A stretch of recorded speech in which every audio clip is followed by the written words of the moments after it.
The elevator doors slid open with a mechanical whisper, revealing the sterile corridor of Mount Sinai Hospital's long-term care ward.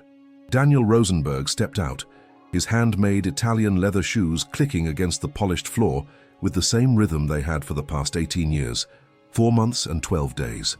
Each step echoed through the hallway like a countdown to nowhere.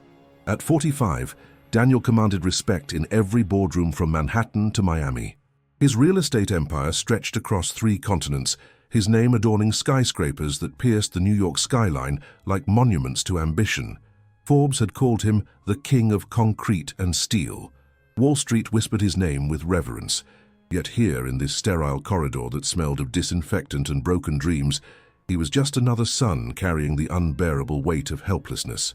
Room 314, the same room for 18 years. Daniel's hand trembled slightly as he reached for the door handle, a tremor that never appeared during million-dollar negotiations, but showed itself only here, in this sacred space where money meant nothing. Inside, surrounded by the gentle hum of machines keeping time with life itself, lay Miriam Rosenberg. At 73, she should have been gardening in her beloved rose bushes, arguing politics over Sunday dinner, spoiling grandchildren she would never meet.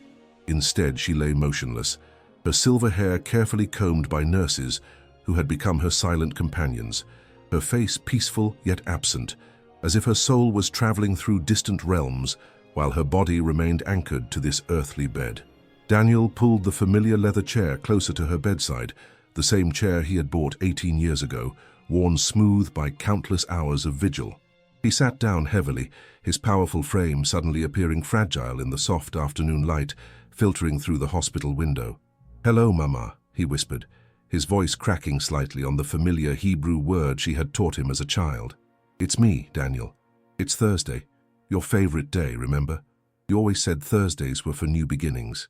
The machines continued their rhythmic beeping, the only response to his words. Daniel reached out and gently took her hand, soft, warm but unresponsive. Her wedding ring still gleamed on her finger, the simple gold band his father had placed there 52 years ago. His father, who had died 5 years into Miriam's coma, whispering her name with his final breath. "I closed the Henderson deal today," Daniel continued, his voice growing steadier as he fell into the routine that had sustained him through nearly 2 decades of one-sided conversations. 200 million. You would have laughed at me for being proud of numbers when there are more important things in life. You were always right about that. He paused, watching her chest rise and fall with mechanical precision. How many breaths had he counted over the years? How many prayers had he whispered into the silence? How many times had he begged God, the universe, anyone who might be listening, to bring her back to him? The accident replayed in his mind as it did every day. That rainy November evening when a drunk driver ran a red light, stealing not just his mother's consciousness, but his own sense of invincibility. In one instant, the woman who had raised him alone after his father left, who had worked 3 jobs to put him through Columbia Business School, who had celebrated every triumph and weathered every failure by his side, was gone. Not dead, which might have been easier, but suspended in a limbo that tortured them both. "Dr. Martinez says your vitals are stable," Daniel continued, his thumb gently stroking the back of her hand. "The new neurologist from Switzerland examined you last week. He's supposedly the best in the world. Cost me $200,000 just to get him here." He laughed bitterly. "Money always comes back to money, doesn't it? 47 specialists from 23 countries, private jets, experimental treatments, stem cell therapy, magnetic stimulation, hyperbaric chambers. I've spent more money trying to wake you up than most people see in 10 lifetimes." The irony wasn't lost on him. Daniel Rosenberg, who could buy buildings with a phone call, who had politicians and celebrities on speed dial, who had been featured on the cover of Time magazine as one of America's most powerful men under 50, was completely powerless in the face of his mother's silence. He remembered the first year after the accident when hope still burned bright in his chest. Every twitch of her finger, every flutter of her eyelids, every change in her breathing pattern had sent him racing for nurses and doctors. He had installed the most advanced monitoring equipment money could buy, hired round-the-clock specialists, converted an entire wing of his Hamptons estate into a medical facility worthy of a head of state. But years have a way of eroding even the strongest hope. By year 5, Daniel had stopped asking for miracle cures. By year 10, he had fired the last of the optimistic doctors who promised breakthrough treatments. By year 15, he had accepted the cold, clinical truth that medical science could offer. Miriam Rosenberg would likely never wake up. Yet here he was, still coming, still talking, still hoping with a part of his heart he couldn't silence. "Mama, I need you to know something," Daniel said, leaning closer to her ear. "I forgive you for leaving me. I know you didn't choose this. I know you're fighting somewhere I can't see, but I'm tired, Mama, I'm so very tired." For a moment, the only sounds were the machines and the distant hum of hospital life beyond the door. Daniel closed his eyes, feeling the familiar ache in his chest, the hollow space where a mother's love used to live. "The doctors say I should consider. They say maybe it's time to..." He couldn't finish the sentence. How do you speak about letting go of the person who gave you life? How do you make peace with saying goodbye when goodbye feels like betrayal? As the sun began to set beyond the window, painting the room in shades of amber and gold, Daniel Rosenberg, master of the universe, builder of empires, wielder of unimaginable wealth, sat holding his mother's hand and felt smaller than he ever had in his entire life. Tomorrow would bring another visit, another one-sided conversation, another day of hoping for a miracle that seemed increasingly impossible. But he would come, as he had every day for 18 years, because love doesn't calculate odds, and sons don't abandon their mothers even when the world tells them it's time to let go. The machines hummed their eternal song, keeping time with a heartbeat that refused to surrender. In a room where the richest man in New York discovered daily that some treasures cannot be bought, and some losses cannot be undone by any amount of money in the world. If you've ever felt powerless despite having everything, if you've ever wondered why some battles can't be won with wealth or influence, then you understand Daniel's pain. Sometimes the richest man in the room is actually the poorest of all. Subscribe to our channel and share this story with someone who needs to remember that true strength isn't measured by what we own, but by how long we're willing to love without receiving anything in return. Money can build empires, but only love can build bridges to the impossible. 2 doors down from Miriam Rosenberg's room, in the corner of the same sterile corridor, sat Eliyahu Goldstein. At 24, he possessed the kind of gentle strength that comes not from conquering the world, but from surrendering to something greater than oneself. His worn black coat hung loose on his thin frame, a testament to countless hours spent in study rather than in pursuit of material comfort. His payot, the traditional side curls, framed a face marked by wisdom beyond his years and eyes that held the depth of someone who had learned to find light in the darkest places. Room 316 housed his mother, Sarah Goldstein, who had been fighting a rare autoimmune disease for the past 2 years. Unlike the mechanical precision of machines in room 314, Sarah's room was filled with the soft sounds of labored breathing and the quiet rustle of pages being turned. Eliyahu sat beside her bed with an ancient, leather-bound volume of Tehillim, the Book of Psalms, his finger tracing words that had been a source of comfort for his people for thousands of years. "Mizmor LeDavid," he whispered in Hebrew, his voice carrying the melodic cadence of generations before him. "Hashem ro'i lo eksar, the Lord is my shepherd, I shall not want." His mother's breathing seemed to synchronize with the rhythm of his prayers, as if her soul recognized the ancient melodies even when her body could no longer respond. Eliyahu had grown up in Borough Park, Brooklyn, in a modest apartment above his father's small kosher bakery. The Goldstein family had never known wealth in material terms, but they were rich in something far more precious: unwavering faith. From his earliest memories, Eliyahu had watched his father rise before dawn to knead dough and whisper prayers in the pre-dawn darkness, treating each loaf of bread as an offering to the divine. His mother had taught him that every breath was a gift, every moment an opportunity to serve something greater than himself. When Sarah had first fallen ill, the Goldstein family had faced a crisis that would have shattered many. The medical bills quickly consumed their modest savings. The bakery struggled as Eliyahu's father divided his time between work and hospital visits. Yet through it all, their faith never wavered. If anything, it grew stronger, like a flame that burns brighter when surrounded by darkness. "Mama," Eliyahu whispered, closing his book momentarily and taking her frail hand in both of his. "Today I studied with Rabbi Goldstein about the concept of tikkun olam, repairing the world. He taught me that sometimes we repair the world not through grand gestures, but through simple acts of kindness, through holding someone's hand when they're afraid, through saying a prayer for a stranger, through believing that every soul has infinite worth, regardless of what the world might say about them. Sarah's eyes remained closed, but her breathing seemed to deepen slightly, as if his words were reaching some part of her that the disease couldn't touch.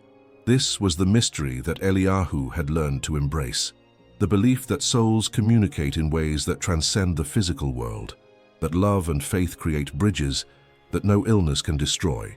The young man had been coming to the hospital every day for 8 months now, bringing with him not expensive treatments or renowned specialists, but something far more powerful, the absolute certainty that every moment of life is precious, every prayer matters, and every soul, no matter how broken it might appear, carries within it a spark of the divine. Unlike Daniel Rosenberg's visits, filled with reports of business deals and material achievements, Eliyahu's conversations with his mother centered on different treasures. He would tell her about the homeless man he had helped that morning, sharing his breakfast and listening to stories of a life gone astray. He would describe the elderly widow from their synagogue who had taught him a new melody for the Shema, or the young couple he had comforted after learning they couldn't have children. "Today I met Mrs. Rosen in the elevator," Eliyahu continued, his thumb gently stroking the back of his mother's hand. "She's 93 and comes to visit her grandson who was in a car accident. She told me that in all her years, she's learned that God doesn't always answer our prayers the way we want him to, but he always answers them the way we need him to. She said, suffering isn't a punishment, it's a question, and our job isn't to understand the question, but to trust the one who asks it." These were the conversations that filled room 316, discussions of faith, hope, and the mysterious ways that divine providence works through human suffering. Where Daniel's room echoed with the weight of frustrated ambition and medical defeat, Eliyahu's room resonated with ancient wisdom and unshakable trust in a plan larger than any individual understanding. The contrast between the two young men couldn't have been more pronounced. Daniel wore suits that cost more than most people earned in a month, while Eliyahu's clothes showed the gentle wear of someone whose priorities lay elsewhere. Daniel's phone buzzed constantly with calls from business associates, lawyers, and medical consultants, while Eliyahu's flip phone remained silent, except for calls from his father at the bakery or his rabbi checking on Sarah's condition. Yet both men shared something profound, an absolute unwavering love for their mothers and a refusal to abandon hope, even when hope seemed impossible. As the afternoon light filtered through the hospital window, Eliyahu opened his book again and began to recite Psalm 121. Esa einai el heharim, me'ayin yavo Ezri, I lift my eyes to the mountains, from where will my help come? His voice carried a confidence that seemed to fill not just room 316, but somehow the entire corridor. It was the voice of someone who had learned to find strength not in his own power, but in surrender to something infinitely greater. Ezri me'im Hashem, ose shamayim va'aretz, my help comes from the Lord, maker of heaven and earth, he continued, his words creating a kind of sacred space around his mother's bed. This wasn't the desperate pleading of someone bargaining with fate, but the steady affirmation of someone who trusted completely in divine timing and divine wisdom. In the hallway outside, nurses had begun to notice something unusual about room 316. Patients seemed calmer after walking past it. Families found themselves speaking more softly, more kindly to each other. Even the most hardened medical professionals found themselves pausing to listen to the gentle rise and fall of Hebrew prayers that seemed to carry with them the weight of centuries of faith. Dr. Rebecca Martinez, Sarah's attending physician, had mentioned to her colleagues that, while she couldn't explain it medically, there was something different about the atmosphere in that room. "It's like the boy brings peace with him," she had said during a staff meeting. "I've been practicing medicine for 20 years and I've never seen anything like it. The family never asks for miracles or special treatment. They just trust. And somehow that trust changes everyone around them." What Dr. Martinez couldn't have known was that Eliyahu carried with him the accumulated faith of generations. His great-grandfather had survived the pogroms in Eastern Europe by trusting that God had a plan even in the darkest times. His grandfather had rebuilt their family life after losing everything in the Holocaust, teaching his children that faith isn't the absence of doubt, but the decision to trust despite uncertainty. His father had passed down the understanding that every challenge is an opportunity to grow closer to the divine, and every blessing is a responsibility to serve others. This was the inheritance that no bank account could contain, no insurance policy could protect, no worldly success could replace. It was the kind of wealth that thrives in poverty, grows stronger through adversity, and reveals itself most clearly when everything else falls away. As evening approached, Eliyahu prepared to leave for the day, as was his custom. He would return home to help his father in the bakery, attend evening prayers at the synagogue, and study Torah late into the night. But first, he would perform his daily ritual of walking through the corridor, silently blessing each room he passed, each patient and family member struggling with their own challenges.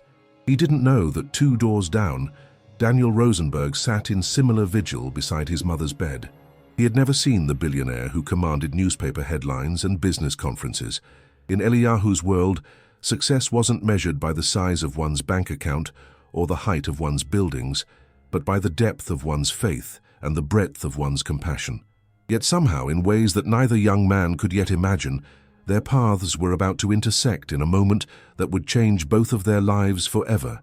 For in the mysterious workings of divine providence, the most powerful encounters often happen between souls who seem to have nothing in common except their capacity to love without limit and hope without condition. Sometimes the most profound meetings happen not in boardrooms or palaces, but in the quiet corridors where human hearts are most vulnerable and open to miracles. The hospital corridor at 8:47 p.m. carried a different energy than during the busy daylight hours. Most visitors had gone home, leaving behind only those whose vigils knew no schedule, the ones who measured time not by clocks, but by heartbeats, not by calendars, but by the rhythm of hope and despair that governed their days. Eliyahu Goldstein quietly closed the door to room 316, his daily prayers with his mother complete. He carried with him the small leather bag that held his siddur and tehillim, worn smooth by years of faithful use. As was his custom, he paused for a moment in the hallway, offering a silent blessing for all the souls resting behind each door he passed. This ritual had become sacred to him, a way of acknowledging that suffering was universal, that every room held its own story of love tested by circumstances beyond human control. As he walked slowly down the corridor, his soft-soled shoes making barely a whisper against the polished floor, Eliyahu noticed something that made him stop. Through the slightly open door of room 314, he could see a figure hunched forward in a chair, shoulders shaking with the unmistakable rhythm of silent weeping. Daniel Rosenberg sat beside his mother's bed, his head buried in his hands, his body convulsing with 18 years of accumulated grief. The mask of control he wore in boardrooms and business meetings had finally cracked completely. Here in the sanctuary of his mother's room, the most powerful man in New York had been reduced to what he truly was, a son watching his mother slip away, one breath at a time. "Mama, I can't do this anymore," Daniel whispered through his tears, his voice raw with exhaustion. "I've tried everything, every doctor, every treatment, every prayer I could remember from Hebrew school. I've bargained with God. I've raged at the universe. I've promised to give away every penny if you would just, please, bring her back to me." His voice broke completely on the last words. The billionaire who had been featured on magazine covers as the embodiment of American success was drowning in his own powerlessness, his tears falling onto the hospital blanket that covered his mother's motionless form. From the doorway, Eliyahu felt his heart constrict with recognition.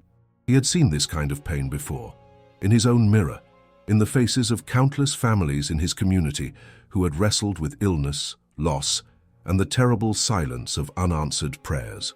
This was the democracy of suffering that recognized no bank accounts, no social status, no earthly achievements.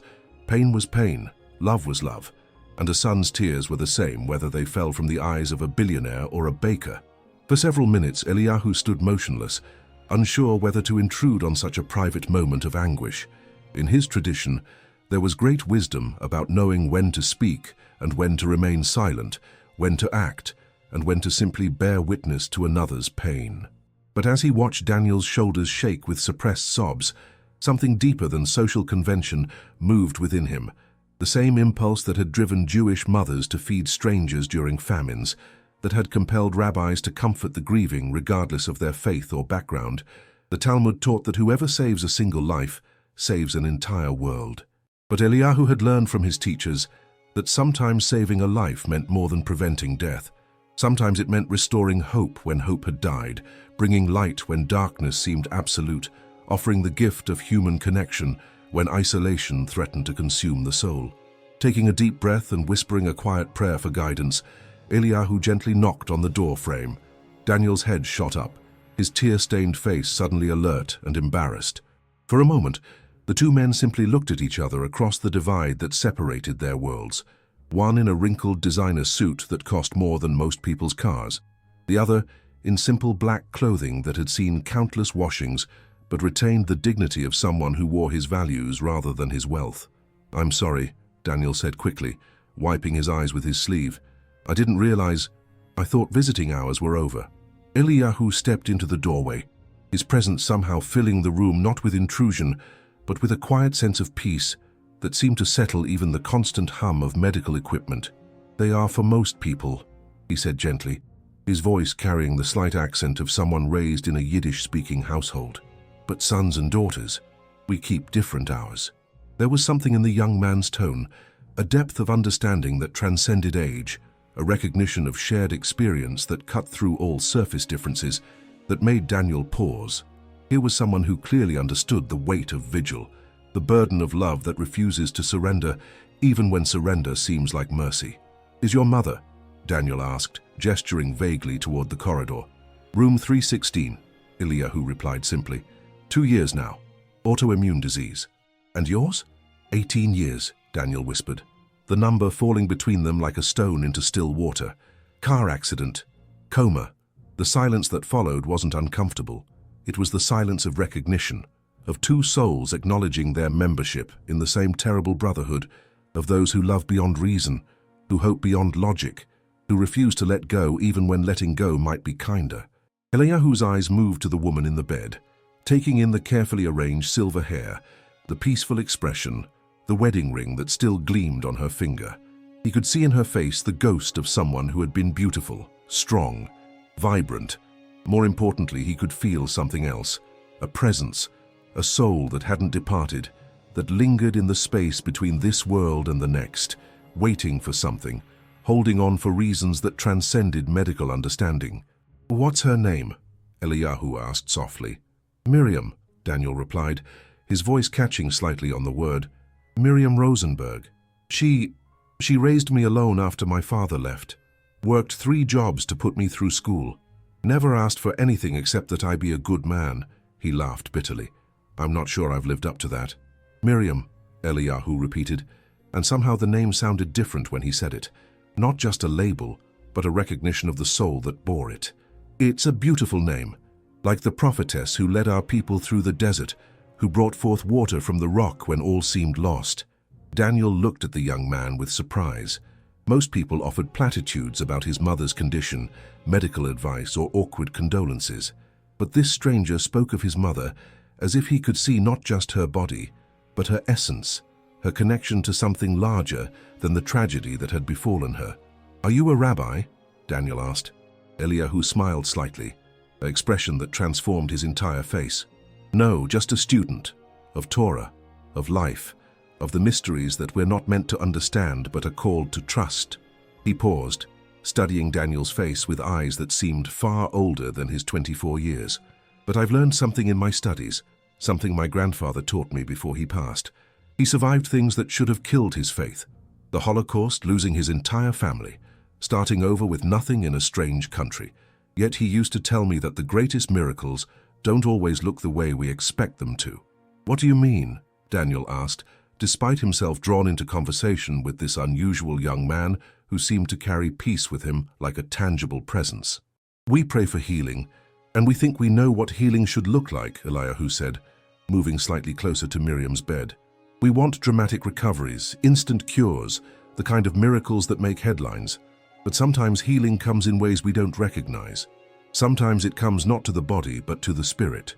Sometimes the miracle isn't in what changes, but in what we learn to accept. And sometimes," he paused, his eyes meeting Daniel's with startling intensity, "sometimes the miracle is simply in the courage to keep loving when love seems impossible." Daniel felt something shift inside his chest, a loosening of the terrible knot of anguish and frustrated rage that had lived there for 18 years. This young man, this stranger who clearly had none of Daniel's wealth or worldly power, possessed something that all of Daniel's money couldn't buy. A kind of peace that came from surrender rather than control, from trust rather than demand. "I've spent millions," Daniel said quietly. "Specialists from every continent, experimental treatments, clinical trials, procedures that don't even have names yet. I've moved heaven and earth, called in every favor, leveraged every connection. And she's exactly the same as she was 18 years ago." Eliyahu nodded slowly, his understanding evident in his gentle expression. "The Talmud teaches us that we are obligated to try to exhaust every possibility, to fight for life with everything we have. You've done that.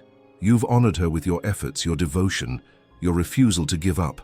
But now maybe it's time for a different kind of prayer." "What kind of prayer?" Daniel asked, his voice barely above a whisper. Eliyahu looked at Miriam's peaceful face, then back at Daniel. "The kind of prayer that asks not for what we want, but for what is needed. The kind of prayer that opens our hearts to possibilities we haven't imagined. The kind of prayer that trusts Hashem, God, to know better than we do what love actually looks like." There was something in the young man's certainty, something in his quiet confidence that pierced through Daniel's skepticism. He had long ago stopped believing in prayers, had dismissed faith as the refuge of those who couldn't face reality.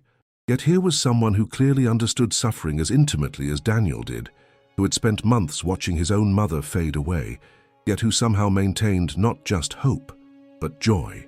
"Would you—" Daniel began, then stopped, the words catching in his throat. He couldn't believe what he was about to ask. "Would you mind, could you say a prayer for her? For my mother?" Eliyahu's face lit up with a mixture of honor and compassion. "It would be my privilege," he said simply. As he approached Miriam's bedside, Eliyahu's entire demeanor shifted subtly. His casual conversation gave way to something more formal, more sacred. This wasn't just a young man offering comfort to a stranger. This was a member of an ancient priesthood preparing to stand in the gap between heaven and earth, to speak on behalf of souls who could no longer speak for themselves. "In our tradition," Eliyahu said softly, "we believe that every prayer creates angels. Every word of hope, every expression of love, every moment of faith sends messengers into realms we cannot see. Your mother, she is surrounded by 18 years of your prayers, your love, your refusal to let her go. That is a powerful thing, Mr. Rosenberg," Daniel supplied. "Daniel Rosenberg. Mr. Rosenberg, what I'm going to do now is not magic. It's not a formula or a transaction. It's simply adding my voice to the chorus of love that already surrounds her. Sometimes that's all it takes. One more voice, one more prayer, one more soul willing to stand in faith for another." Daniel nodded, finding himself holding his breath as this young stranger approached the bedside where he had sat in solitude for so many years. For reasons he couldn't explain, he felt as if something was about to change, as if the very air in the room was becoming charged with possibility. Sometimes the most profound encounters happen not between equals, but between souls who have nothing in common, except their willingness to hope beyond reason and love beyond understanding. The room seemed to hold its breath as Eliyahu approached Miriam's bedside. There was something sacred about the moment, not the artificial sanctity of religious performance, but the genuine holiness that emerges when a human soul opens itself completely to the divine. Daniel watched from his chair, mesmerized by the transformation that had come over the young man. Gone was the casual conversationalist from the hallway. In his place stood someone who seemed to carry the weight and wisdom of countless generations. Eliyahu gently placed his worn prayer book on the bedside table and rolled up his sleeves, revealing arms that were thin but strong, marked by the pale complexion of someone who spent more time in study halls than in sunlight. He reached into his jacket and withdrew a small velvet bag, from which he produced a prayer shawl, a tallit, that had clearly been passed down through generations.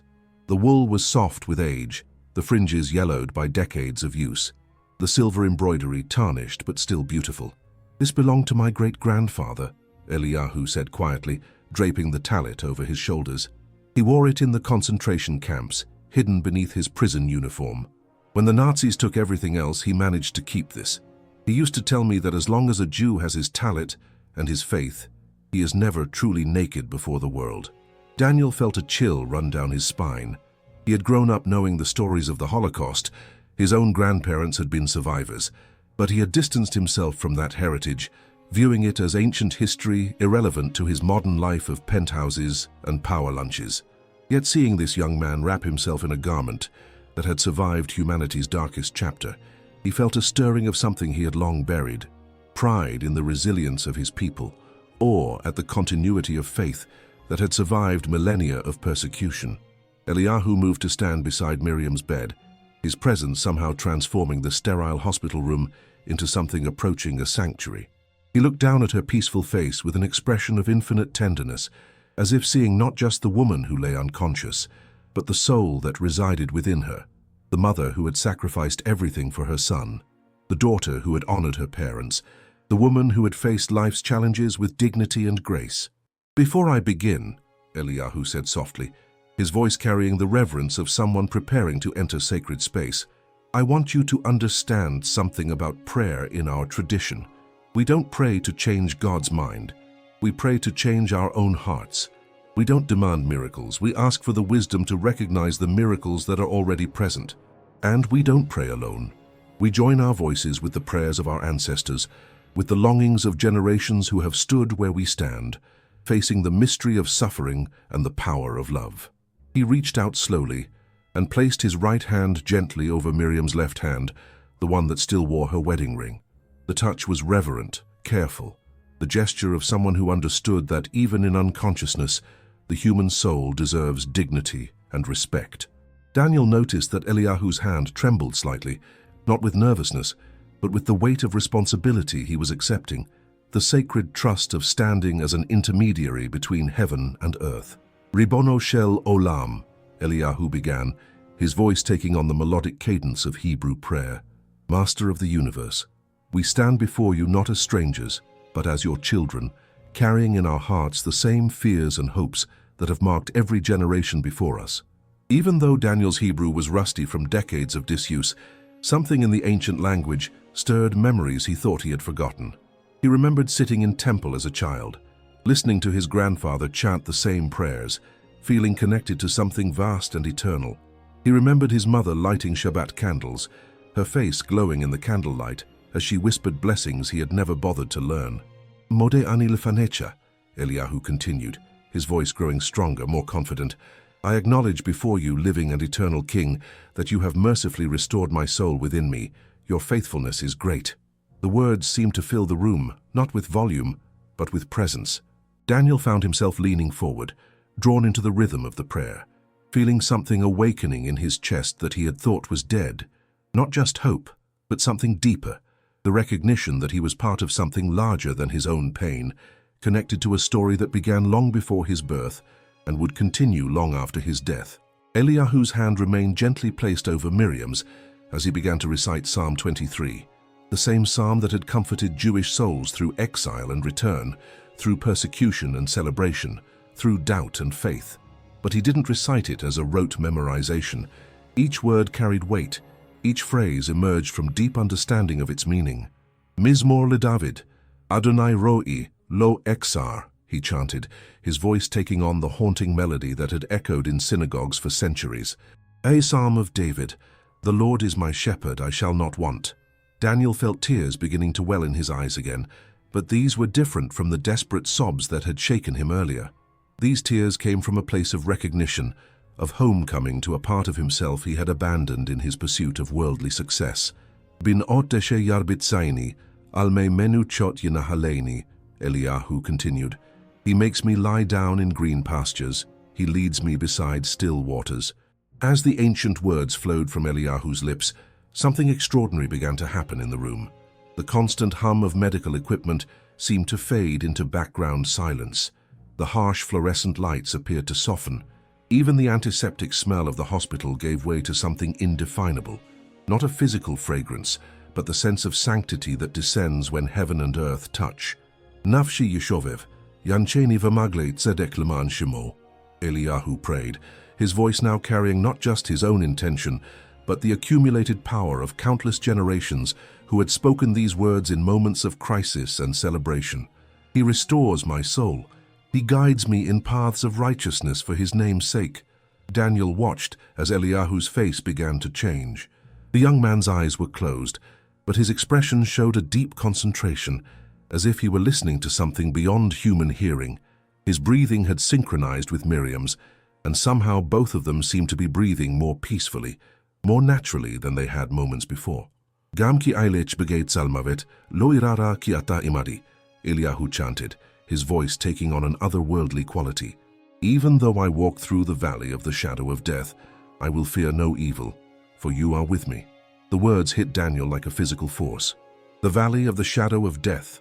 Wasn't that exactly where he had been walking for 18 years? Wasn't that the landscape of his daily existence, navigating between hope and despair, between love and loss, between the life his mother had lived and the half-life she now existed in? But as Eliyahu continued the psalm, Daniel began to understand something he had never grasped before. The psalm didn't promise an absence of darkness. It promised presence in the darkness. It didn't guarantee escape from the valley. It offered companionship through it. It didn't deny the reality of death's shadow. It declared that even shadows couldn't separate souls from the divine love that created them. "Shivtacha umishantecha hima yinachamuni," Eliyahu prayed, his hand still resting gently on Miriam's. "Your rod and your staff, they comfort me." Daniel found himself silently joining the prayer, the Hebrew words returning to him from childhood memories, buried beneath decades of secular success. He didn't know when he had started crying again, but he realized his face was wet with tears that felt different from any he had shed in years, tears not of defeat but of recognition, not of despair, but of surrender to something larger than his own understanding. "Ta aroch lifanai shulchan neged tsararai," Eliyahu continued, his voice rising slightly with increasing fervor. "You prepare a table before me in the presence of my enemies." As the prayer continued, Daniel became aware of something unprecedented happening to him. For 18 years he had approached his mother's bedside with the weight of failure, the burden of his inability to save her, the terrible knowledge that all his wealth and power were meaningless in the face of her condition. But now, listening to these ancient words spoken with such profound faith, he felt that burden beginning to lift. Not because anything had changed about Miriam's condition. The machines still beeped their steady rhythm. Her eyes remained closed. Her breathing continued with the same mechanical assistance it had required for years. But something was changing in Daniel himself, some fundamental shift in his understanding of what it meant to love someone completely, what it meant to hope beyond reason, what it meant to trust in purposes larger than his own desires. "Deshanta vashemen roshi kosirevaya," Eliyahu prayed, his voice now carrying both power and tenderness. "You have anointed my head with oil, my cup runs over." The young man's face had taken on an expression of profound peace, as if he had moved beyond the physical realm of the hospital room and entered a space where communication happened not through words, but through the language of souls. His hand remained steady on Miriam's, and Daniel could swear he saw the faintest flicker of movement in her fingers, not the involuntary twitching that occasionally happened with coma patients, but something that looked almost responsive. "Achtov vachesed yerdfuni kolyeme chayai," Eliyahu continued, building toward the psalm's conclusion. "Surely goodness and mercy will follow me all the days of my life." Daniel leaned forward in his chair, his heart pounding with something he couldn't name. There was an energy in the room now, a presence that had nothing to do with medical equipment or hospital protocols. It was as if the very air had become charged with possibility, as if the boundary between the seen and unseen worlds had grown thin enough to allow passage between them. "Veshavti beveit Adonai lorech yamim," Eliyahu concluded, his voice ringing with absolute certainty. "And I will dwell in the house of the Lord forever." The silence that followed the completion of the psalm was unlike any silence Daniel had ever experienced. It wasn't empty. It was full, pregnant with meaning and potential. It wasn't the absence of sound. It was the presence of something beyond sound, something that spoke directly to the soul, without need for words. Eliyahu kept his hand on Miriam's for several more moments, his eyes still closed, his breathing deep and steady. When he finally opened his eyes and looked at Daniel, his expression carried the gentle exhaustion of someone who had just completed difficult but sacred work. "Now," Eliyahu said softly, "we add our own words to the ancient ones. We speak to her not as patients speak to medical conditions, but as souls speak to souls, as children speak to mothers, as hearts speak to hearts. He looked directly into Daniel's eyes, and in that gaze was an invitation to step fully into faith, to abandon the safety of skepticism and enter the vulnerable territory of hope. "Tell her what you need her to know," Eliyahu whispered. "Not about business deals or earthly achievements, but about love, about gratitude, about forgiveness, yours and hers. Tell her that her work as a mother has been complete and perfect, whether she wakes up or not. Tell her that you understand now that love doesn't always look the way we expect it to, but it never, ever disappears." Daniel felt his throat constrict with emotion.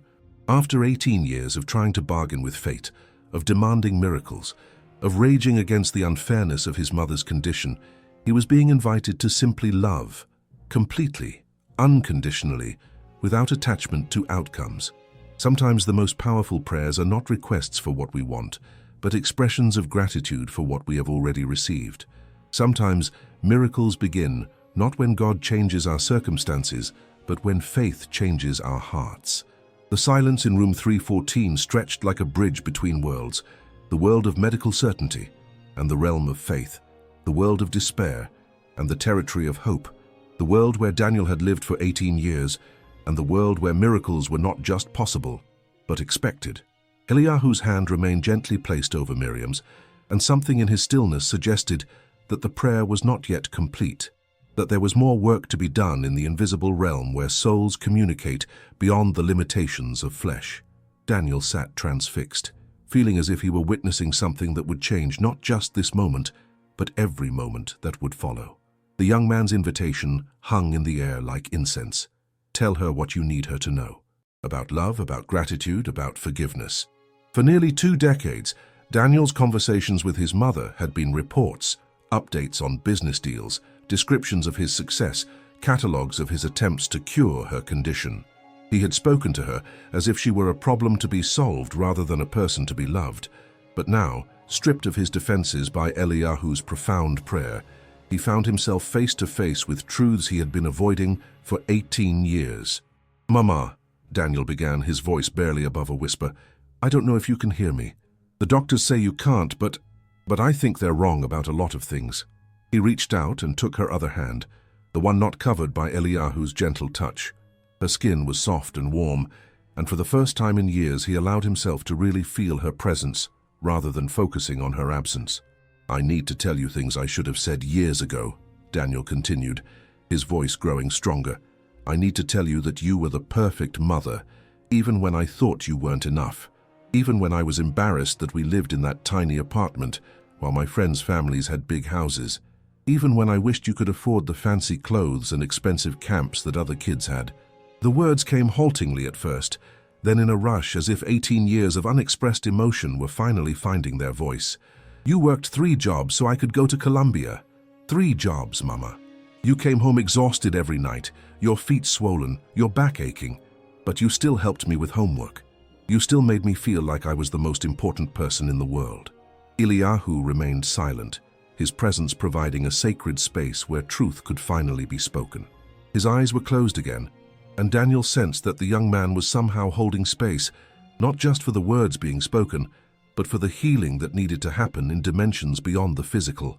"I became successful because of you," Daniel said, tears now flowing freely down his face. "Every building I've built, every deal I've closed, every achievement the world has celebrated, it all started with a mother who believed in her son even when he didn't believe in himself. But somewhere along the way I forgot that. I started thinking my success was my own doing. I started measuring worth by bank accounts instead of by love." He paused, overwhelmed by the weight of recognition. "When you had the accident, I thought I could fix it the same way I fixed everything else, with money, with connections, with sheer force of will. I hired the best doctors because that's what successful people do. But I never just sat with you. I never just loved you without trying to change you, without trying to make you into what I needed you to be." As Daniel spoke, something extraordinary began to happen. The rhythm of the machines seemed to shift slightly, becoming more synchronized, more harmonious. The harsh lighting of the hospital room appeared to soften, and the antiseptic smell gave way to something indefinable, not a physical scent, but the presence of sanctity that descends when human hearts open completely to divine possibility. "Mama, I forgive you for leaving me," Daniel said, his voice breaking with emotion. "I know you didn't choose this. I know you've been fighting to come back to me every day for 18 years, and I need you to forgive me for being angry at you, for sometimes wishing you would just let go so I could stop hurting." Eliyahu's breathing had deepened, and somehow his presence seemed to be expanding, filling the room with a peace that transcended understanding. This was more than a young man praying for a stranger. This was a conduit for something ancient and powerful, a tradition of faith that had sustained the Jewish people through millennia of persecution and exile. "But most of all, Mama, I need you to know that you don't have to come back for me," Daniel continued, the words coming from a place of love so pure it surprised even him. "If staying is too hard, if the fight is too much, if Hashem is calling you home, it's okay.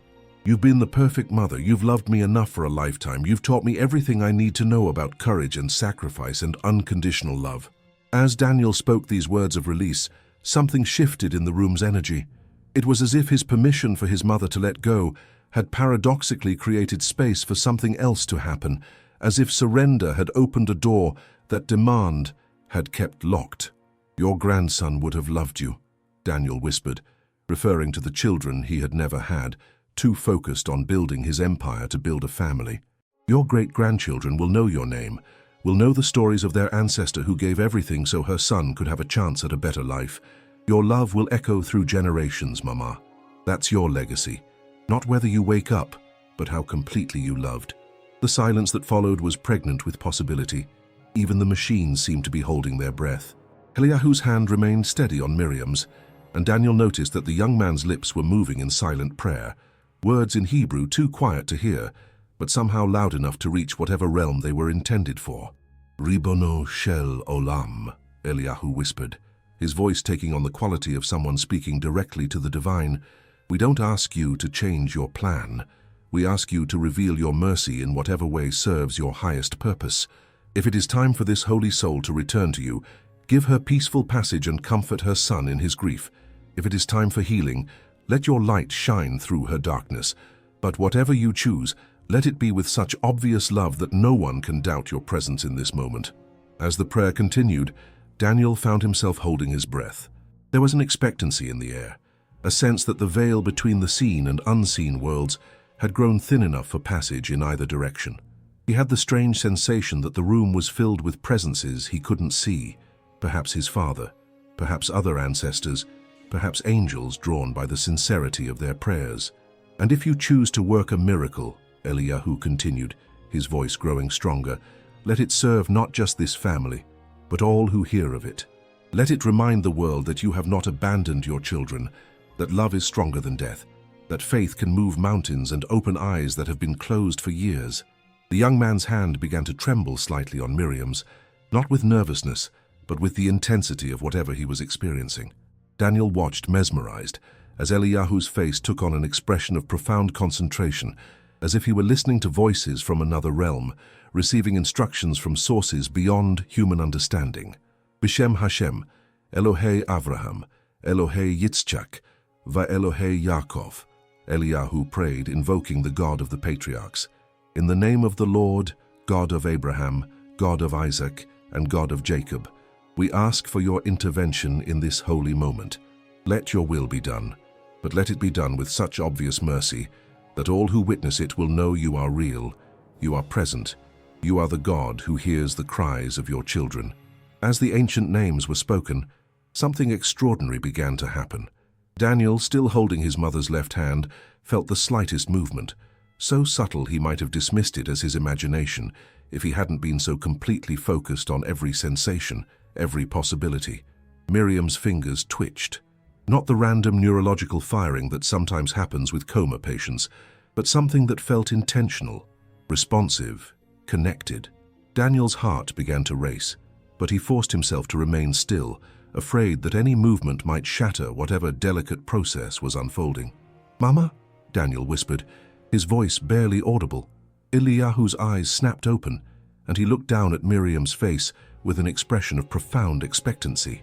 His hand remained steady on hers, but Daniel could see that something had changed in the young man's demeanor, the quality of someone who had felt a shift in the spiritual atmosphere, who sensed that prayer was being answered in real time.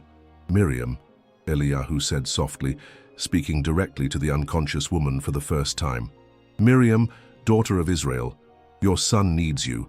Your family needs you. Your purpose in this world is not yet complete." As if responding to her name spoken with such authority and love, Miriam's eyelids began to flutter. Not the rapid movement of REM sleep, but the slow, deliberate effort of someone swimming up from very deep waters toward the light of consciousness. Daniel's grip on his mother's hand tightened involuntarily. "Mama, can you hear me?" For 18 years, 4 months, and 13 days, Daniel had asked that question daily and received only silence. But now, as he watched his mother's face with the intensity of someone witnessing the impossible, he saw something that made his heart stop.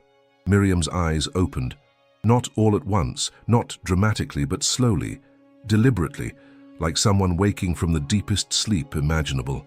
Her eyes were confused at first, unfocused, as if she were trying to remember how to see, how to process light and shape and the faces of the people she loved. "Daniel," she whispered, her voice rusty from years of silence, barely more than a breath, but unmistakably, miraculously, the voice of his mother calling his name. Daniel collapsed forward, his body convulsing with sobs that came from places deeper than grief, deeper than joy, from the place where souls recognize the impossible made manifest. "Mama! Mama, you're awake! You're back!" Miriam's hand, the hand that had been motionless for 18 years, slowly, tentatively, reached up to touch her son's face. Her fingers were weak, shaking with the effort, but they found his cheek and wiped away tears that had been waiting 18 years to be shed in joy, rather than sorrow. "My Daniel," she whispered, her voice growing slightly stronger with each word. "My beautiful son, why are you crying?" Eliyahu stepped back from the bed, his own eyes filled with tears, his face radiant with the kind of joy that comes not from personal achievement, but from witnessing the divine at work in the world. He had seen prayers answered before, but never with such immediacy, never with such obvious intervention from beyond the veil of ordinary reality. "Baruch Hashem," Eliyahu whispered, his voice filled with awe. "Blessed is the name. Blessed is the God who raises the dead, who brings light into darkness, who answers the prayers of broken hearts." Daniel couldn't speak coherently through his tears, but he managed to turn to Eliyahu with an expression of gratitude so profound it transcended language. This young man, this stranger who had appeared in their darkest hour like an angel in human form, had somehow bridged the gap between heaven and earth, between despair and miracle, between death and life. "How long?" Miriam asked, her voice still weak but growing clearer with each moment of consciousness. "How long have I been sleeping?" Daniel looked into his mother's eyes, eyes that had been closed for 18 years, but were now fully present, fully aware, fully alive, and realized that some questions could wait. What mattered now was not the time that had been lost, but the time that had been returned, not the years of absence, but the miracle of presence, not the mystery of why she had been taken, but the greater mystery of why she had been given back. "It doesn't matter, Mama," Daniel said, kissing her forehead, as he had when he was a child and she was his whole world. "You're here now. You're awake. You're home." As mother and son embraced, carefully, gently, but with the fierce love of those who have been separated by circumstances beyond their control and reunited by forces beyond their understanding, Eliyahu quietly folded his prayer shawl and stepped toward the door. His work here was complete, not because he had performed a miracle, but because he had been willing to serve as a conduit for one who specializes in the impossible. But before he could leave, Daniel called out through his tears, "Wait, please don't go. I don't even know your name. I don't know how to thank you." Eliyahu turned back with a smile that transformed his entire face. "My name is Eliyahu, Elijah, and you don't need to thank me. I was just the messenger." The miracle came from the same place it always comes from love that refuses to surrender, from faith that believes in possibilities beyond human understanding, from the God who never stops listening to the prayers of his children. He paused at the door, looking back at the scene of a mother and son reunited after 18 years of separation. "Besides," he added with gentle humor, "I think my own mother would like to meet the lady who just reminded us all that nothing, not illness, not time, not even death itself, is stronger than a mother's love. Sometimes miracles happen, not because we demand them, but because we finally surrender to the possibility that love is stronger than any force that tries to separate us from those we hold dear. The first rays of dawn were filtering through the hospital windows when Dr. Rebecca Martinez received the call that would challenge everything she thought she knew about medicine. As the head of neurology at Mount Sinai, she had seen thousands of coma patients over her 20-year career. She had witnessed the gradual awakenings, the partial recoveries, the heartbreaking failures. But she had never received a phone call at 6:17 a.m. informing her that a patient in a persistent vegetative state for 18 years had suddenly awakened, fully conscious, speaking clearly, and asking for breakfast. "Are you certain we're talking about Miriam Rosenberg in room 314? Dr. Martinez asked the night nurse, her voice thick with sleep and disbelief. "Completely certain, doctor. She's been awake for 6 hours now.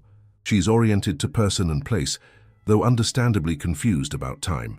Her vital signs are stable, her neurological responses are normal, and she's asking to see her son. Dr. Martinez, in 30 years of nursing, I've never seen anything like this." Dr. Martinez threw on her clothes and drove to the hospital in a state of professional shock. Spontaneous recovery from persistent vegetative states occurred, but typically involved gradual improvement over months or years, not sudden, complete consciousness after nearly 2 decades. As she hurried through the hospital corridors, her mind raced through possible explanations: delayed recovery from traumatic brain injury, misdiagnosis, some form of locked-in syndrome that had somehow resolved itself. But nothing in her medical training could have prepared her for what she found in room 314.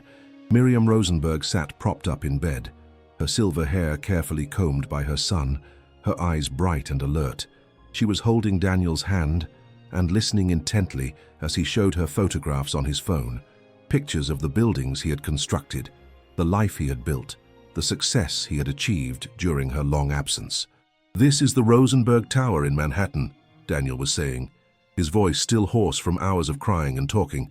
47 stories. I named it after you, Mama. I wanted your name to be part of the New York skyline."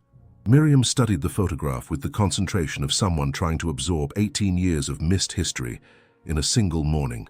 "It's beautiful, Daniel. But tell me about you. Are you married? Do I have grandchildren? Are you happy?" The questions that had waited 18 years to be asked hung in the air.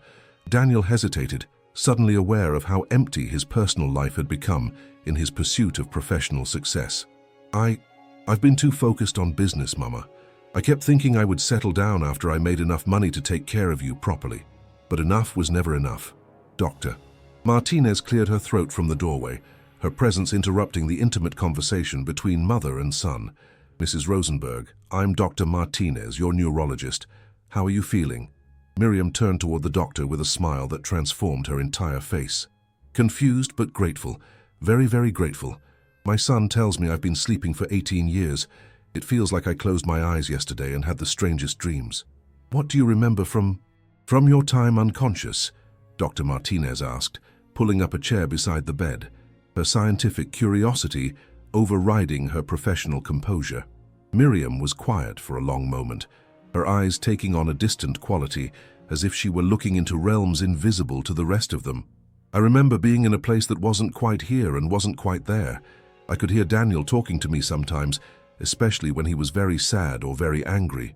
I wanted to answer him, to comfort him, but it was like being underwater. I could see the surface, but I couldn't break through." She paused, her hand tightening on Daniel's. "But last night was different. There was a young man, someone I'd never seen before, and he spoke words that seemed to pull me up from the depths, Hebrew words, old words, words that felt like home. And suddenly I could breathe again. I could see again. I could come back to my son." "Doctor." Martinez glanced at Daniel, who nodded toward the corner of the room where Eliyahu sat quietly, having refused to leave despite Daniel's protests that he needed rest.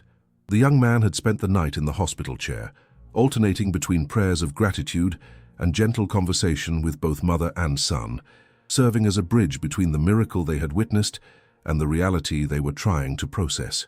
"This is Eliyahu," Daniel said, gesturing toward the young man. He prayed for my mother. His prayer brought her back." Dr. Martinez looked at Eliyahu with the mixture of skepticism and curiosity that medical professionals reserve for claims that challenge their understanding of how the world works. "Mr. Goldstein," Eliyahu supplied, rising respectfully. Eliyahu Goldstein. And with respect, doctor, I didn't bring anyone back. I simply added my voice to the prayers that Daniel has been saying for 18 years.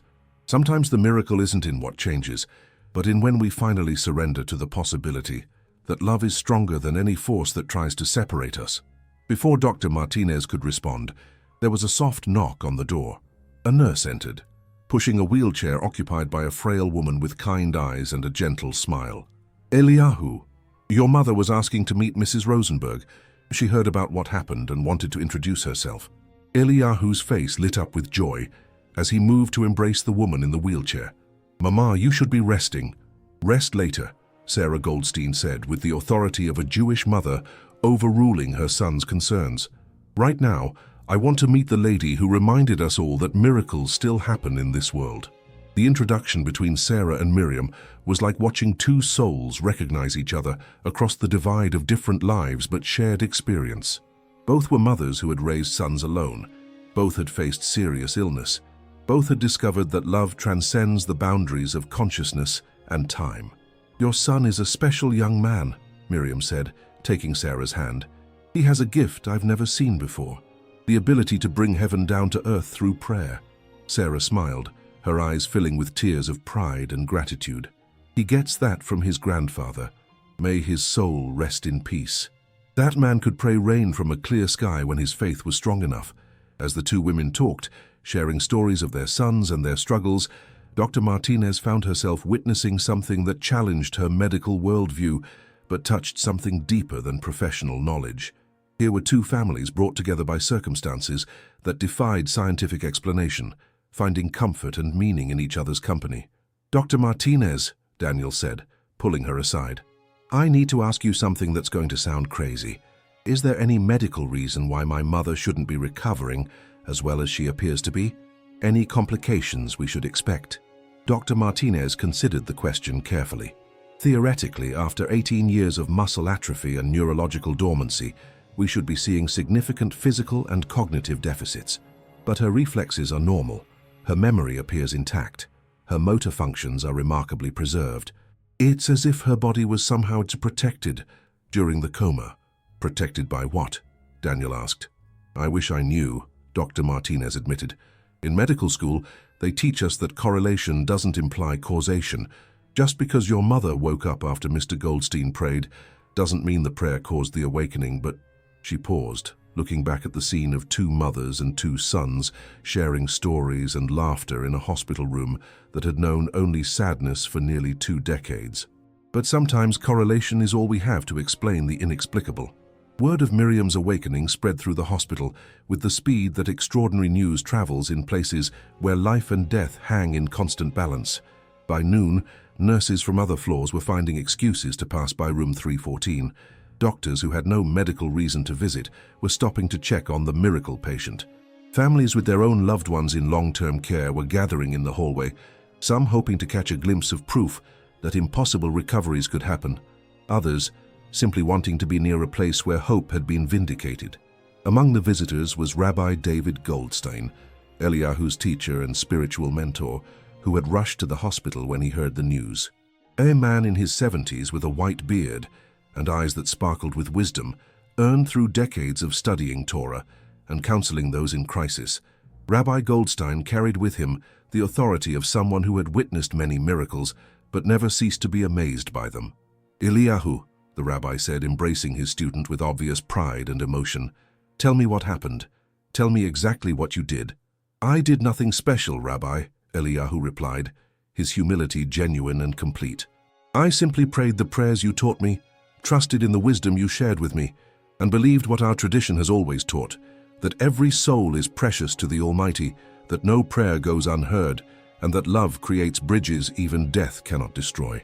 Rabbi Goldstein nodded slowly, his expression thoughtful.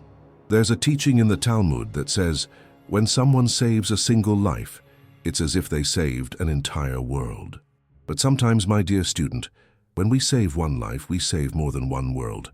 We remind everyone who hears the story that miracles are not ancient history, they are present possibilities.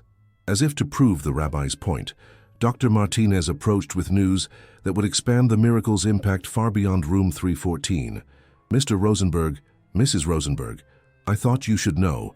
We've had 7 families with coma patients asked to meet with Mr. Goldstein. They want to know if he would pray for their loved ones. Daniel looked at Eliyahu with a mixture of gratitude and concern. You don't have to do that. You've done enough for us. But Eliyahu was already nodding, his face bright with the joy of someone who had found his calling. The Talmud teaches that whoever saves one life saves the entire world, but it also teaches that we are obligated to try to save every life we can. How could I refuse? What followed was something unprecedented in Mount Sinai's history. Throughout the afternoon and evening, Eliyahu moved from room to room, accompanied by Rabbi Goldstein and followed by Daniel, who had insisted on witnessing every prayer, every moment of faith in action. Not every story ended like Miriam's. Some patients remained unchanged, their families learning to find peace in different forms of healing.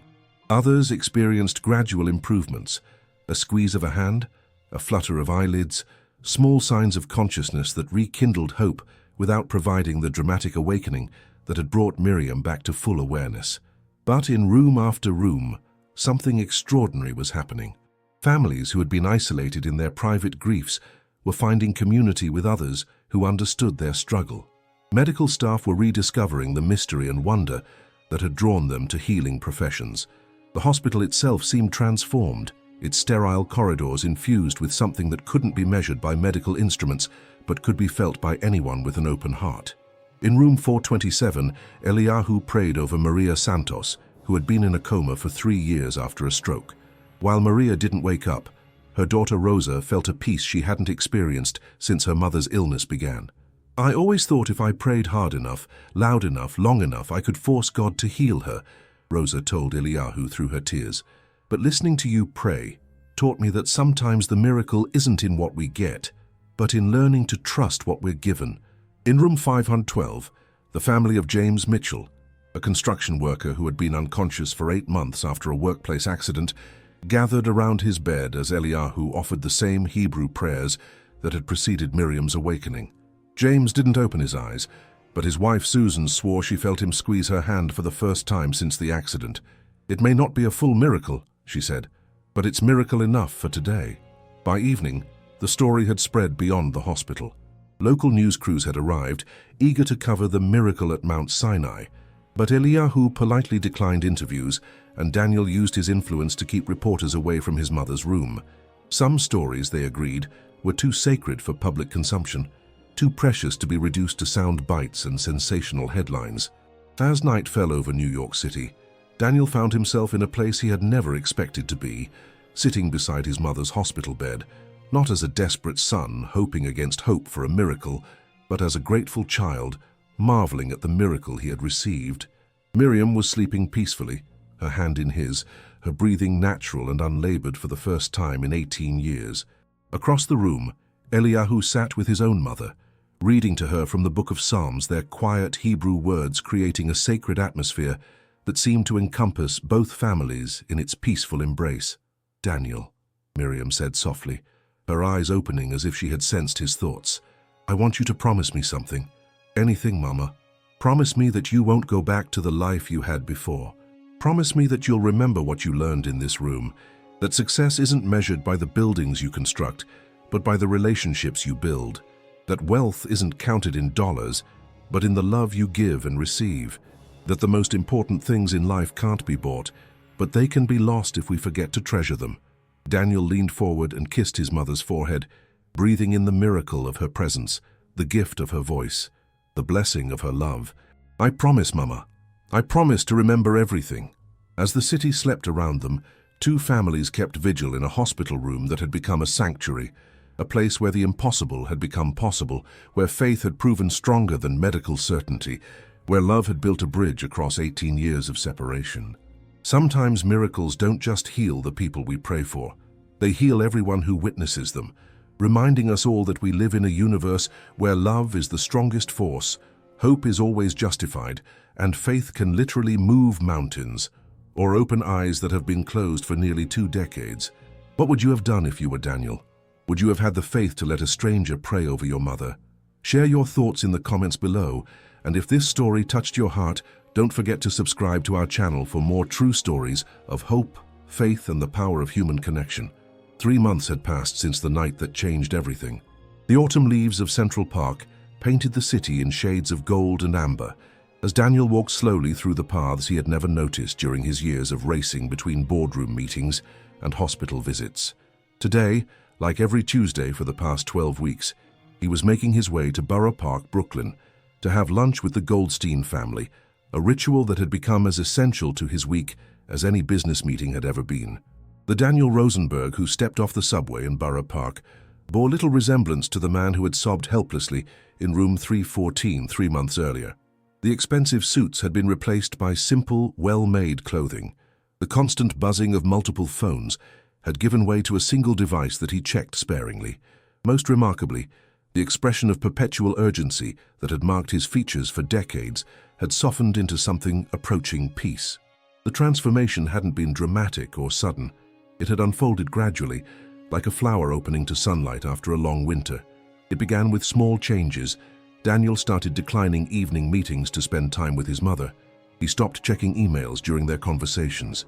He learned to sit in comfortable silence, something that had been impossible during his years of desperate, one-sided chatter beside her hospital bed. "You're different," Miriam had observed during one of their early conversations after her awakening. They were sitting in the garden of the rehabilitation center, where she was regaining her strength, watching birds flutter around a fountain that Daniel had never noticed during his years of rushing between medical appointments. "How am I different, Mama?" "You're present," she had said simply. "For 18 years, even when you were sitting right beside me, part of you was always somewhere else. In your office, on your phone, planning your next deal. Now you're here, really here." It was true. The urgency that had driven him to build an empire felt suddenly irrelevant compared to the simple pleasure of watching his mother's face light up when she laughed, or listening to her stories about the dreams she had experienced during her long sleep, or sharing meals where conversation mattered more than closing deals. As Daniel walked through the familiar streets of Borough Park, he reflected on how foreign this neighborhood had seemed just 3 months ago. The kosher markets, the men in black hats hurrying to evening prayers, the children playing in Hebrew and English, it had all felt like stepping into someone else's world. Now, shopkeepers waved to him from their doorways. Children ran up to ask about his mother's recovery. He had become not just a visitor, but somehow a member of this community that valued faith over fortune and relationships over achievements. The Goldstein Bakery occupied the ground floor of a modest brick building that had housed the family business for 3 generations. The warm smell of fresh challah and rugelach spilled onto the sidewalk, creating an atmosphere of comfort that no amount of money could purchase. Daniel paused outside the window, watching Eliyahu's father, Reb Goldstein, carefully braiding dough with the same meditative attention his son brought to his prayers. "Daniel," called a familiar voice from behind him. He turned to see Eliyahu approaching, carrying a bag of groceries and wearing the same gentle smile that had first appeared in that hospital corridor. "You're early today." "I finished my meetings ahead of schedule," Daniel replied, falling into step beside his friend. The word still felt new on his tongue. Friend. For most of his adult life, Daniel's relationships had been transactional. Business associates, clients, employees, service providers. The concept of friendship for its own sake, connection without agenda, had been foreign to him until he met this young man whose wealth was measured in entirely different currency. "How is the merger progressing?" Eliyahu asked as they entered the bakery, where the afternoon light filtered through windows that had witnessed decades of neighborhood life. Daniel shrugged, a gesture that would have been impossible 3 months ago when every business development had carried the weight of his entire identity. "It will happen, or it won't. I've learned to trust that things unfold as they're meant to. My job is to do my part with integrity and leave the results to Hashem." Reb Goldstein looked up from his work, flour dusting his beard, his eyes crinkling with the joy of a man who had watched his son's influence transform not just Daniel, but their entire community. "Listen to him," the older man said to Eliyahu in accented English. 3 months ago he spoke only of forcing outcomes. Now he sounds like a rabbi discussing divine providence.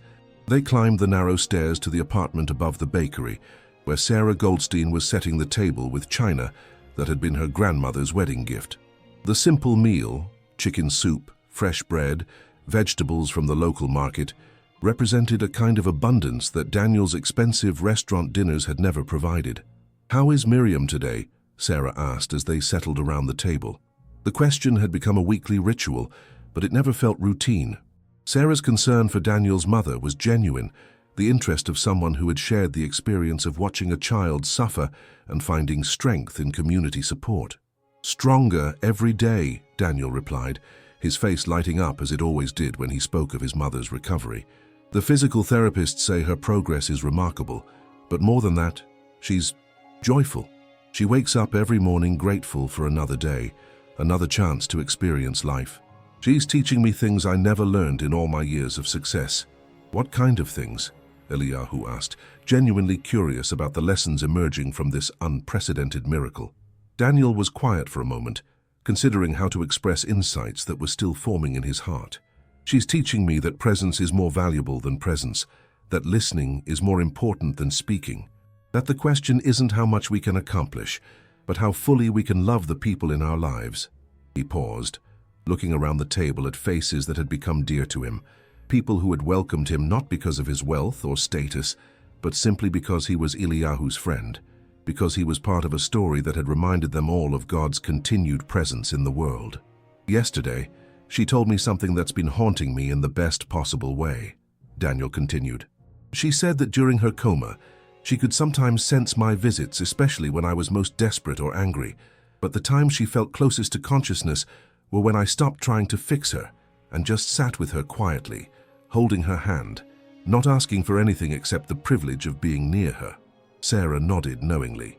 "Love doesn't require words," she said softly. "Sometimes the most profound communication happens in silence." After lunch, Daniel and Eliyahu walked through the neighborhood as had become their custom, past synagogues where afternoon prayers were beginning, past schools where children were learning the same Hebrew letters that had somehow called Miriam back from 18 years of silence. Their conversations during these walks had become Daniel's most treasured part of each week, discussions that ranged from business ethics to spiritual philosophy, from the challenges of modern life to the ancient wisdom that seemed to have answers for contemporary struggles.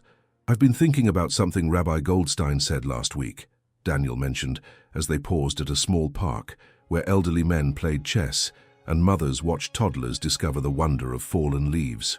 "What was that?" "He said that sometimes God gives us exactly what we need, but rarely what we expect.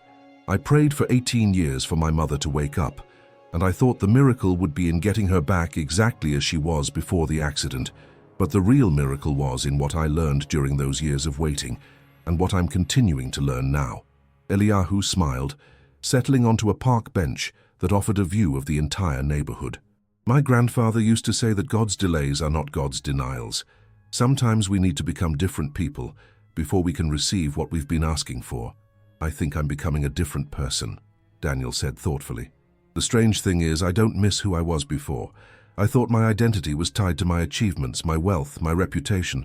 But sitting in that hospital room, watching my mother sleep for all those years, I discovered something I hadn't expected. I found out who I really am underneath all the external success." "And who are you?" Eliyahu asked gently. Daniel considered the question seriously. "I'm my mother's son. I'm a member of a community that extends far beyond business networks. I'm someone who has witnessed a miracle and been changed by it. I'm a person learning to trust that there are forces in the universe larger and more loving than my own will." As they sat in comfortable silence, both men watched the rhythm of neighborhood life unfold around them. Children walked home from Hebrew school, their voices mixing English and Yiddish in the casual bilingualism of immigrant communities. Shopkeepers began closing their stores in preparation for evening prayers. The autumn light began to fade, painting everything in the golden glow that seems to sanctify ordinary moments. "Daniel," Eliyahu said quietly, "can I ask you something personal?" "Of course." "Do you ever regret the 18 years? Do you ever wish the accident had never happened, that you could have had your mother conscious and healthy all this time?" Daniel was quiet for a long moment, wrestling with a question that struck to the heart of everything he had experienced. 6 months ago, I would have said yes without hesitation. I would have given anything to undo those 18 years, to have my mother back healthy and whole. But now," he paused, his voice catching slightly, "now I realize that the Daniel Rosenberg who existed before the accident might never have learned to love without conditions, to hope without guarantees, to find meaning beyond material success. He turned to look at his friend directly. Those 18 years were the most painful of my life, but they were also the most formative. They taught me patience when I was naturally impatient, humility when I was naturally arrogant, faith when I was naturally skeptical. Without them, I might have lived my entire life as a successful man who never learned to be a whole person.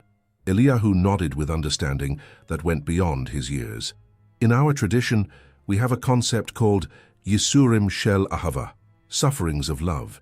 Sometimes the challenges we face aren't punishments but preparations, not evidence of abandonment, but proof of how much we're treasured, how much potential we have for growth. Your friendship has been part of that growth, Daniel said, with the directness that had served him well in business, but which he was now learning to apply to personal relationships. Meeting you, learning from your family, seeing how faith creates community, it's changed everything about how I understand what makes life meaningful. As evening approached and the call to evening prayers began to echo from neighborhood synagogues, Daniel felt a contentment he had never experienced during his years of constant achievement and acquisition. Tomorrow he would return to his business, but it would be with different priorities, different motivations. His success would no longer be measured solely by profit margins and market share, but by the relationships he built, the integrity he maintained, and the service he provided to something larger than his own ambition. The story of Miriam's awakening had spread quietly through both their communities, not through media attention or public spectacle, but through the organic sharing that happens when people encounter something that reminds them why hope is always justified. In synagogues and churches, in hospital waiting rooms and family gatherings, people spoke of the night when prayer and medicine intersected to produce something that neither could have achieved alone. But perhaps the most profound impact was on the two young men who had been brought together by circumstances neither could have predicted. Daniel was learning to see his wealth as a tool for service rather than a measure of worth. Eliyahu was discovering that his gift for prayer carried responsibilities that extended far beyond his own community. Together, they were becoming living proof that miracles don't just heal individual lives. They create ripple effects that touch everyone willing to believe in possibilities beyond their current understanding. As they prepared to part ways, Daniel to return to Manhattan and his evening visit with Miriam, Eliyahu to evening prayers with his community, both men carried with them the satisfaction of friendship that had been forged not through shared interests or common backgrounds, but through mutual witness to the impossible made manifest. Sometimes the greatest transformations happen not through dramatic events, but through the quiet daily choice to become people worthy of the miracles we've been given. Sometimes friendship is born not from similarity, but from shared wonder at the mysterious ways love works in the world. 1 year later, the golden light of a Friday evening filtered through the stained glass windows of Congregation Beth Shalom in Borough Park. Daniel Rosenberg sat in the third row, his mother Miriam beside him, both wearing the simple white garments of Shabbat guests. Around them, the synagogue hummed with the preparation for evening prayers, the sacred transition from the work week to the holy day of rest. It had been Eliyahu's idea to invite them for this special Shabbat, the anniversary of the night when prayer had bridged the gap between heaven and earth, when faith had proven stronger than medical certainty, when a young man's trust in divine providence had restored a mother to her son after 18 years of separation. "Are you nervous, Mama?" Daniel whispered, as the congregation began to settle into the rhythm of evening prayers. Miriam smiled, her eyes bright with the vitality that had amazed doctors and inspired countless families over the past year. "Nervous? No, my darling. Grateful. So very, very grateful." As the service began, Daniel found himself moved not just by the familiar Hebrew melodies, but by the sense of belonging that had grown in him over these months of learning, questioning, and slowly rediscovering the faith of his ancestors. The man who had once measured success by the height of his buildings now found meaning in the depth of his connections, to his mother, to his friend Eliyahu, to this community that had welcomed him not for what he owned, but for what he had experienced. When the time came for personal prayers, Daniel closed his eyes and felt the presence of everyone who had been part of their miraculous journey. Dr. Martinez, who had learned that medicine and mystery could coexist. Rabbi Goldstein, who had taught him that questions were as sacred as answers. Sarah Goldstein, whose own recovery had continued steadily, a quieter miracle that had unfolded alongside her son's growing reputation as someone whose prayers seemed to carry unusual power. But most of all, Daniel felt the presence of Eliyahu himself, the young man who had appeared in their darkest hour, not as a savior, but as a messenger, not as someone with special powers, but as someone with extraordinary faith in the one who holds all power. After the service, the community gathered for the traditional Shabbat meal in the synagogue's social hall.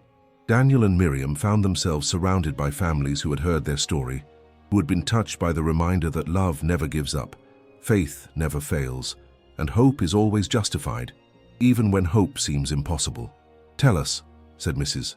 Rosen, the 94-year-old matriarch whom Eliyahu had mentioned in their first conversation, "what have you learned from all of this?" Miriam looked at her son, then back at the faces gathered around their table, faces that represented generations of faith, centuries of trust in divine providence, millennia of belief that every soul is precious and no prayer goes unheard. "I've learned that we are never as alone as we think we are," Miriam said softly. "During those 18 years, I felt Daniel's love even when I couldn't respond to it. I felt the prayers of people I had never met. I felt held by something larger than any individual understanding." She paused, her hand finding Daniel's across the table. "But most of all, I learned that miracles don't always look the way we expect them to. The real miracle wasn't in my waking up. It was in the love that never let me go, in the son who visited every day for 18 years, in the young man who was willing to pray for a stranger, in the community that embraced us simply because we needed embracing." As the evening continued with songs and stories, Daniel reflected on how completely his life had been transformed. He still ran his business, but with different priorities. He still lived in Manhattan but spent equal time in Brooklyn. He still had wealth, but understood now that the greatest treasures couldn't be deposited in banks. When it came time to leave, Eliyahu walked them to their car, the same simple young man who had changed everything simply by being willing to care about strangers, to pray without guarantees, to trust in love's ultimate victory over every force that tries to separate souls from each other. "Thank you," Daniel said, embracing his friend with the affection of someone whose life had been saved not from death, but from emptiness, for everything. "Thank you," Eliyahu replied, "for reminding me that miracles are not ancient history, but present possibilities, that God is not distant but as close as our willingness to reach out to each other." As Daniel drove through the Brooklyn streets with his mother beside him, both of them quiet with contentment, he understood that their story would continue, not as a dramatic tale of supernatural intervention, but as the ongoing miracle of choosing love over fear, faith over cynicism, connection over isolation. The lights of Manhattan rose before them, but they no longer represented the lonely pursuit of individual success. Now they were simply home, a place to rest between visits to the community that had taught them what wealth really means, what success actually looks like, what miracles truly are. "Daniel," Miriam said as they crossed the bridge that connected their two worlds, "promise me something." "Anything, Mama. Promise me you'll remember that the miracle wasn't in my waking up. The miracle was in your never giving up. The miracle was in 18 years of showing up, of hoping against hope, of loving without conditions. Promise me you'll carry that with you always." Daniel reached over and took his mother's hand, the same hand that had been motionless for 18 years, the same hand that now squeezed his with the warmth of life fully lived, love fully expressed, faith fully vindicated. "I promise, Mama. I promise to remember that love is the strongest force in the universe, that faith can move mountains, and that we are all connected by something far more powerful than we could ever imagine." As the city lights embraced them, two souls who had been separated by circumstances beyond their control and reunited by forces beyond their understanding continued their journey, not as a billionaire and his famous mother, but simply as two people who had learned that the greatest miracles happen, not when God changes our circumstances, but when love changes our hearts. Sometimes the most powerful stories are not about getting what we want, but about discovering what we truly need. Sometimes miracles are not about changing what is, but about learning to see what has always been there. Love that never fails, hope that never dies, and faith that never stops believing in the impossible. If this story touched your heart, tell me in the comments, what would you have done if you were in Daniel's place? Leave your like, share with someone who needs to hear this, and subscribe to our channel for more stories made with soul, emotion, and truth. And tell me also, what score from 0 to 10 would you give to this story? I'd love to know your opinion. If you love Jewish stories and learning more from this people who, despite suffering, still gave moral lessons, here is the Jewish Wisdom ebook. If you feel that this teaching resonated with you and wish to deepen your understanding, I present to you our ebook, Jewish Wisdom. This material was created based on authentic teachings from the Torah, Talmud, and Kabbalah. These are not personal interpretations, but respected sources that have been studied for generations. In this ebook, you will discover hidden truths that have been preserved for centuries. You will learn why certain practices bring blessings, how to activate spiritual protection over your life and home, and how to connect with the purpose your soul came to fulfill. This is not about dogmas. This is about transformative principles. This is not about religion. This is about awakening. Each chapter was written with the intention of guiding you toward a higher consciousness. The link is in the description. When love refuses to surrender, even the impossible becomes possible.